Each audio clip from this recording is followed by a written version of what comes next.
Girls Grammar is one of the original grammar schools in Queensland, and we go into our 125th year next year, proudly providing education for girls. It's a small school, a boarding school as well, and it operates very much as a community across prep to 12.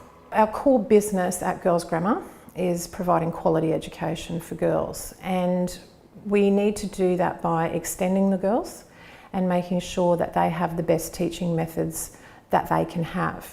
So our induction program is very much surrounded around making sure that the teachers are aware of what the expectations from myself as principal are, and making sure there's consistency of practice.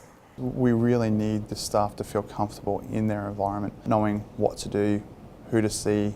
Having that kind of process in place makes a new teacher much more confident. Something as simple as getting a timetable on where the classrooms are, the way a school operates, the curriculum that they have in place is certainly different at each school, and that's an important part for a new teacher to understand and come to terms with. To support the new teachers coming in, I sit down with the new teachers and actually go through some student information that supports them to get to know their students. Having that heads up about what kind of things to expect in the classroom is actually quite helpful. Each new staff member is assigned a mentor, and that mentor is based on either the area that they're in or the skills they might be able to help with the new teacher who comes in. Jackie and I used to meet every Thursday, and we would discuss a lesson that we would be doing the next week. We would talk about what was planned, maybe some issues I may have had. She'd come and watch, and then we would solve them together, and she'd give me some really great feedback. The challenges I encountered as an early career teacher was being the only prep teacher at Girls Grammar. There wasn't really anyone I could talk to that had the same problems I was having, so it was good to have my mentor teacher with me that we could get through those together. Having someone who actually had been a prep teacher before, it was really good to say, these are my ideas, what do you think about them, and how can I implement them in my classroom? We use observations in the induction process by looking at what we have been doing in our classrooms, and then we're able to find a target or a goal area from that to try and implement for the future.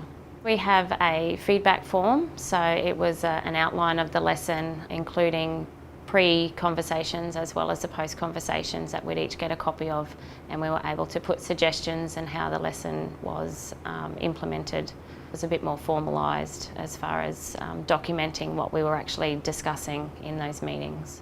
About once or twice a week, the Director of Primary goes in and models class expectations, pedagogy, maybe some skills around reading. The teachers observe, and then they will put that into their classroom practice, and they'll get active feedback from the Director of Primary. It's very much about getting the expertise and experience in the room and getting it in front of the young teachers. In terms of my relationship with mentor teachers, it's about talking the talk and walking the walk, and being in classrooms, modelling the way that it should be done.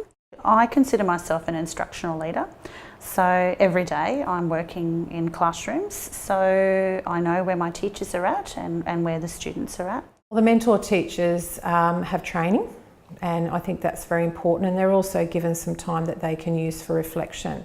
I think the biggest reward for mentor teachers though is that it speaks to their development of leadership capacity, and what we're trying to do with that is that you've got young teachers who are very aspirant, so we're giving them strategic ways to develop that leadership capacity and to develop their communication skills and their partnerships. We have invested heavily into making sure that they have those spaces where they can have those times to get together and do those collegial conversations. The conversations that happen in the staff room are quite amazing, in the fact that you might have your art teacher talking to the history teacher who's talking to the science teacher, and it's just a really good professional conversation that takes place. Some of the challenges we faced in the induction process obviously was time, because a lot of our teachers do teach most of the time, and the lessons they do have are planning and preparation, so we really want to use that time wisely.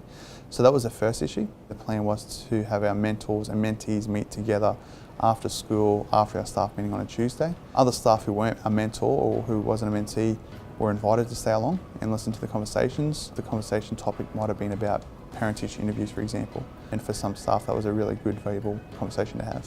The induction process we put in place has actually made them much more comfortable coming in to teach here.